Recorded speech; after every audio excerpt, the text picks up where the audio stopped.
Hi, it's Tanae from Rhythm Stick at Home, and I'm here to talk about movies that are streaming online right now. And today is Friday. It's almost Saturday. I'm so late today. So I'm doing a Flashback Friday video, and I'm going to try to make this a short one. I was kind of tired earlier, so that's why I'm so late. But anyway, this week is Flashback Friday, and I'm going to be talking about the movie Child's Play. Spoiler alert! If you haven't seen this movie, it came out in 1988. But I'm still going to say spoiler alert just in case you haven't seen it, and you might want to see it after I talk about it. So let's go. This movie is about a little boy who wants a good guy doll for his birthday. Good Guy is a popular doll. It's kind of like the My Buddy dolls. That's probably what it was named after or emulated after the My Buddy dolls that were out in the 80s. So this kid Andy is his birthday, and he that's all he wants in the whole world is a good guy doll. Meanwhile, there's a serial killer on the loose, and at the beginning of the movie, the detectives are having a whole shootout with the serial killer, and finally the cops shoot him. Did I say spoiler alert? Because on this channel I talk about the entire movie basically. Sometimes I leave out a bunch of stuff, but I basically talk about the whole movie. So the detective shoots Charles Lee Ray. That's the serial killer's name. They shoot him, and as he's dying, he does this whole voodoo chant that he learned in order to transfer his energy, his soul or spirit into the doll's body so that he won't live. I mean, how selfish is that? I mean, you've already killed a bunch of people. I mean, that part really, I mean, the whole premise of the movie is that this man's spirit is inside of a doll so that he can continue killing people. But that just really irritated me. I was just like, just die. It's your time, man. You killed a bunch of people. Now it's your turn. So anyway, so he transfers his soul, his energy, everything into this doll, which ends up getting repackaged and sold bootleg style behind a department store to this woman who gifts it to her son for his birthday. So that's how we got the doll to this little kid. And so the movie starts off with well, that happened. The energy transfer happens, and then they show the kid getting breakfast and everything ready for his mom. Like he's really sucking up so that he can get this good guy doll for his birthday. He makes her breakfast. I mean, and this it's a breakfast for diabetes. He pours all of this sugary good guy cereal into a bowl and then pours sugar on top of it.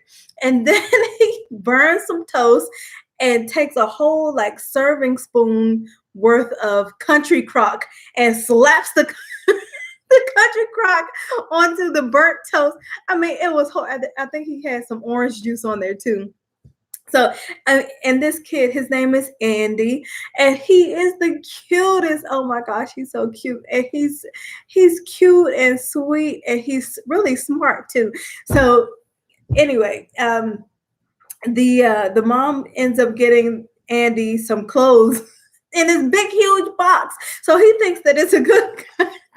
That was so evil. He thinks that it's a good guy doll. She knows that that's all he wants in the whole world, and she gives him this huge box for his birthday with with some clothes in it, like a sweater and some pants, or I don't know what it was, but he was so disappointed. He was like, "That's not what I wanted." And so she apologized. She said, "I know you wanted that," but she was saying that she didn't have time. She didn't know about it until the last minute, and she didn't have time to save up for it for that month in order to get it. Now, this is the thing. I think I know what it. Okay, so we can justify her having this big, beautiful apartment by saying, okay, maybe it was from her husband's life insurance or something, because the husband died, and she has this huge apartment. I mean, it's a big, beautiful apartment in a high-rise building with this great elevator, and she works at the jewelry counter at a department store and gets kind of treated like crap at work. So I'm just thinking that doesn't really match up. I mean, I don't know. But anyway, they she goes to work, and her friend, who I think her friend also works there, she finds this guy in an alley who's selling the good guy doll. The bootleg style good guy doll.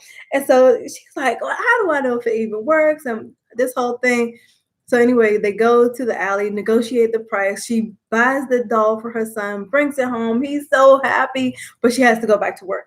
So Aunt Maggie is the woman who told her about the toy being in the alley. That's her friend, like her best friend or something.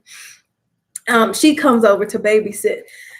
Of course, the doll is actually Chucky, which is the serial killer Charles Lee Ray. And as soon as night falls, as soon as he doesn't get his way, that's when he starts causing trouble. He starts his killing spree because they won't. Aunt Maggie won't let him watch the news. So it's bedtime. It's like this kid is probably 6 years old or something. So um, Chucky sees that his story is playing on the news, so he wants to stay up and watch his news story. And Aunt Maggie's like, nope, it's bedtime. I'm putting you to bed, Andy. And Chucky, I guess, whispers to Andy that hey, ask her if I can stay up and watch the news. I mean, it's so silly. It's so silly. And it's the funny thing, another funny thing about it is why for like the first half of the movie, we don't see, not the first half, okay, maybe the first third of the movie, we don't see Charles Lee Ray talking through Chucky. They just have us they just build up the anticipation of it by having the kid tell the grown-ups that Chucky said this or Chucky said that. So I was like, why don't they just let Chucky talk? We know we saw the trailer. We know that he's going to be a talking dog. Let us see the doll talk. So I was just like, why is this kid just saying Chucky said this and Chucky said that? No, let us see. We want to see too. The audience wants to see. So anyway, they go to bed, and then Chucky goes back into the living room by himself. The doll goes back into the living room and turns on the TV. I'm like, now you're gonna have to kill Aunt Maggie.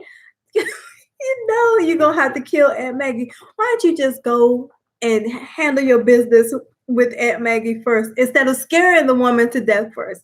So he turns on the TV. She's like, oh no, what's going on?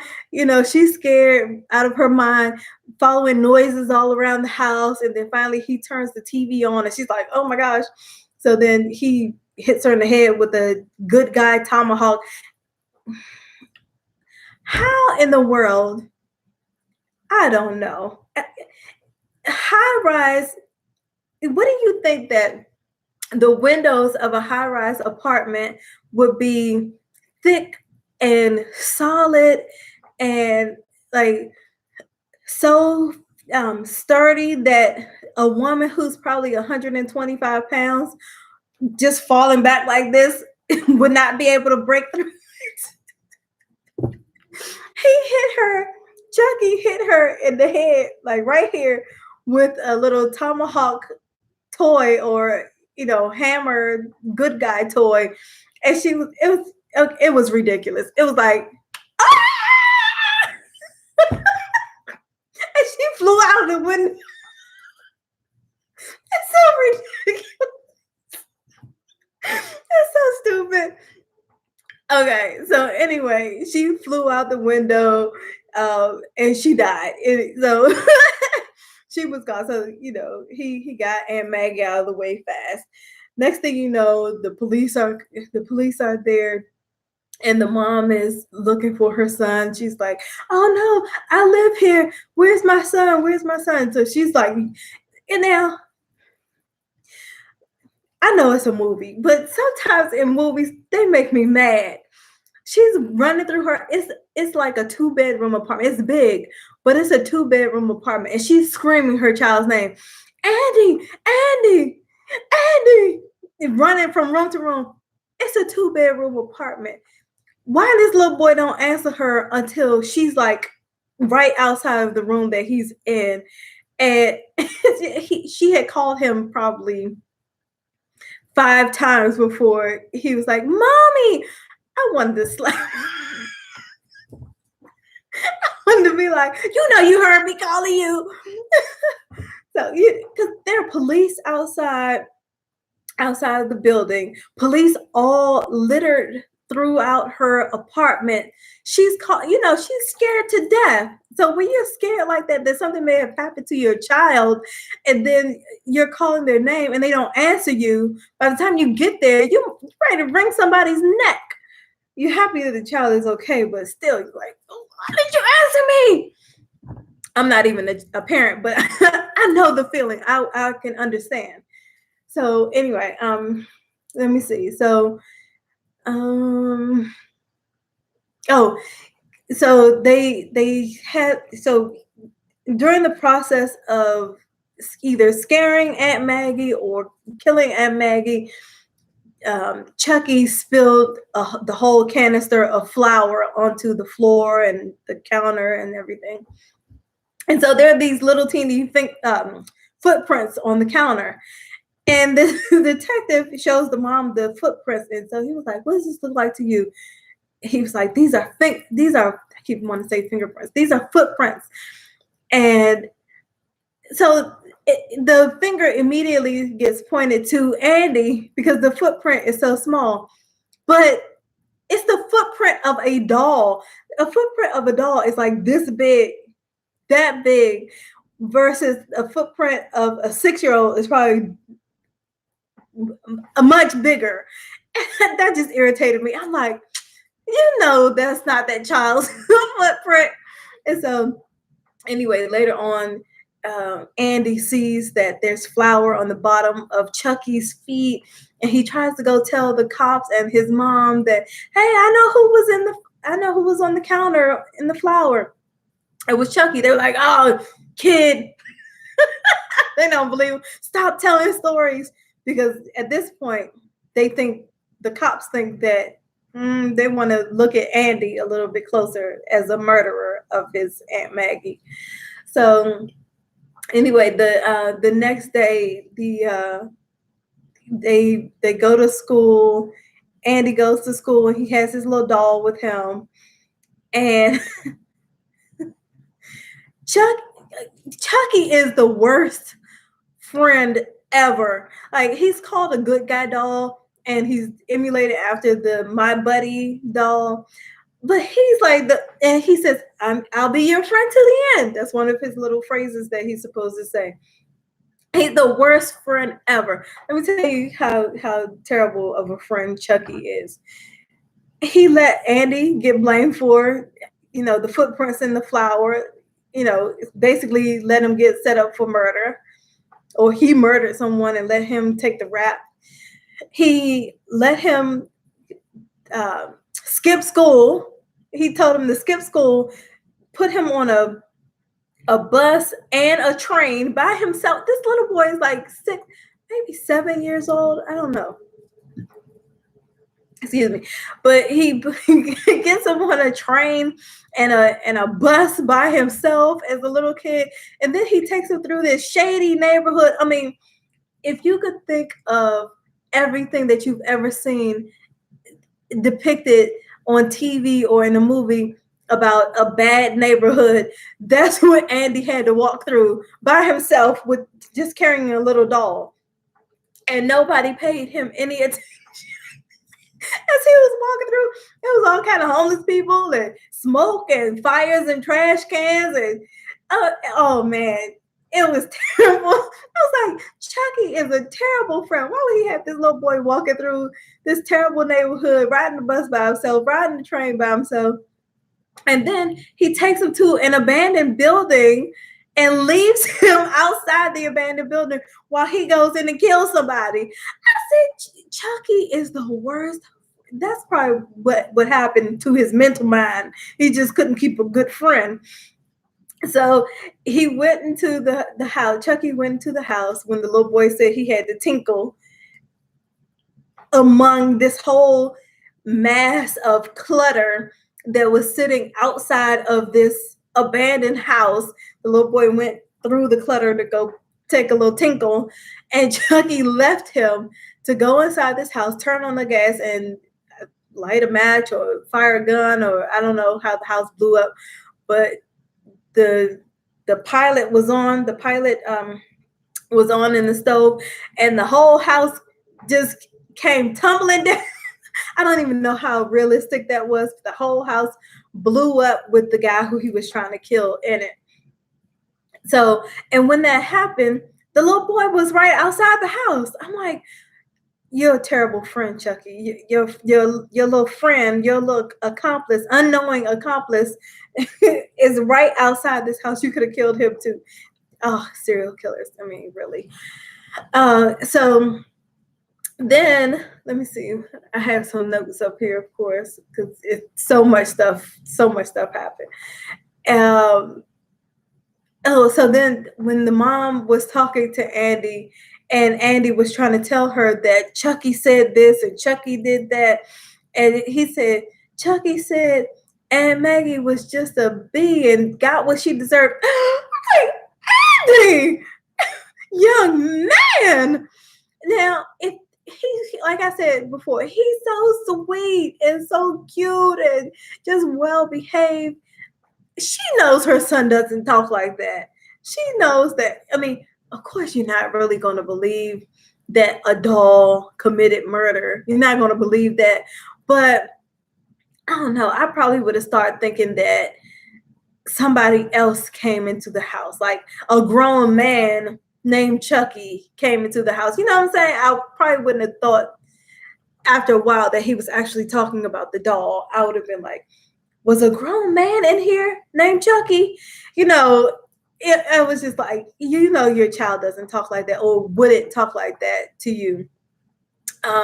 So that was just, and then when he talked about the flower on Chucky's shoes, he was like, I know who was on the counter. I would have gone to investigate that. I would have been like, okay, show me. How do you know that? Because, you know, they just sent him off the bed. They were like, oh, kid. So anyway, yeah, Chucky. Oh, also Chucky threatened to kill the little boy if he went and told anybody that he could talk. Chucky was just terrible. He wasn't a good friend at all. So, but anyway, Chucky got his just desserts all throughout this movie too. I mean, he was tearing people up, but Chucky was getting tore up too. Chucky got the detectives burned him with a cigarette lighter from the car. Then he shot him. Then the mom set him on fire and shot him.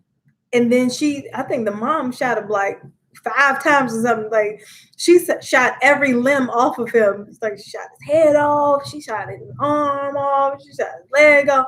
But he kept coming because the voodoo guy was saying that you have to get him in the heart in order to kill him.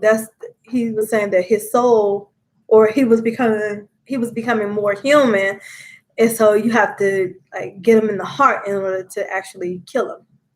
So yeah, Chucky got messed up. Yeah, he was burned by the cigarette lighter, shot. The mom burned him alive. Then the mom shot off all his body limb by limb. Oh, about the voodoo guy. Now why in the world? So this is the guy who actually taught Charles Lee Ray how to do that little voodoo chant in order to transfer his energy and his soul into another being. It's supposed to be another human, but all he had was the doll. The voodoo man who taught him this stuff had a voodoo doll of himself in his house. Who does that? Who does that? So Chucky was like, "You know I'm evil. Why? You the one who told me this was in here." Crack, arm gone. Crack, leg gone. Stab, you gone. Is it weird that I'm laughing so hard at this? No, it's not weird because it was classified as a horror film, but it's really not a horror film. It's a cult classic from the 80s, and it had some funny elements to it. It's kind of like that comedy horror genre, like probably like one of the um, first movies that had a horror basis, but incorporated a lot of comedy throughout that, kind of made it a little bit fun, if you can call a horror movie fun. So Nightmare on Elm Street was like that, where the bad guy, the villain, would make jokes throughout, and it'll have a lot of comedy relief. So Nightmare on Elm Street was like that. Child's Play was like that. And then the Scream movies kind of picked up on that too. Not Scary Movie, not the spoof of Scream, but the original movie Scream had those elements in it where they had the comic relief. Oh, and also in those movies, the victims weren't just helpless victims. Like, they were not easy people to victimize and to kill, especially in Scream. Like, those villains in those movies really had to work to accomplish what they were trying to accomplish. I hate saying killing people. I hate saying that, but I'm talking about horror movies and slasher movies, so that's what it is. But I just don't like saying it. But they had to really work in order to do that. Like, they would be fighting back, they would get kicked down the stairs, they would get stabbed up, they would get shot, all kinds of things were happening with. Oh, speaking of that, okay.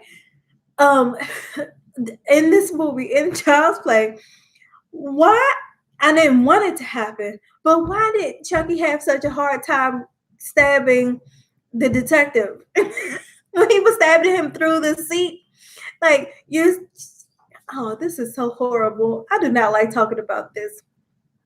When he was poking the knife through the seat, he should have been able to get him. I mean, and then he was poking it underneath too. I was like, he's just playing with him, because he could have got him about 40 times by now. So Chucky, he just like to torture people first before he actually goes in. But anyway, this was a fun movie to watch, a cult classic from the 80s. And I watch it probably every few years, the first one, or maybe, no, I haven't seen the second one in a long time, but I watched this first one, every once in a while, like maybe every 4 or 5 years or something. I don't know. So I look forward to seeing it again in another 3, 4, 5 years or something.